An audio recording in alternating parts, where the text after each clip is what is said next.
Ciao, oggi sono nella Fiat 500X. In questo video ti mostrerò come gestire il cambio automatico. All'inizio premiamo il pedale del freno del veicolo.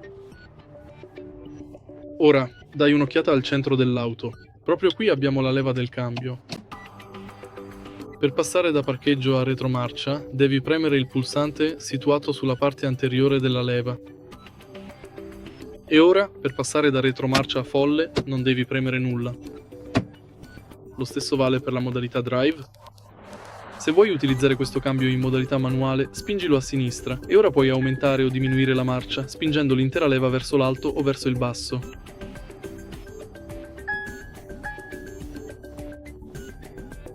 E fondamentalmente è tutto qui. Se hai trovato utile questo video, metti mi piace, commenta e iscriviti.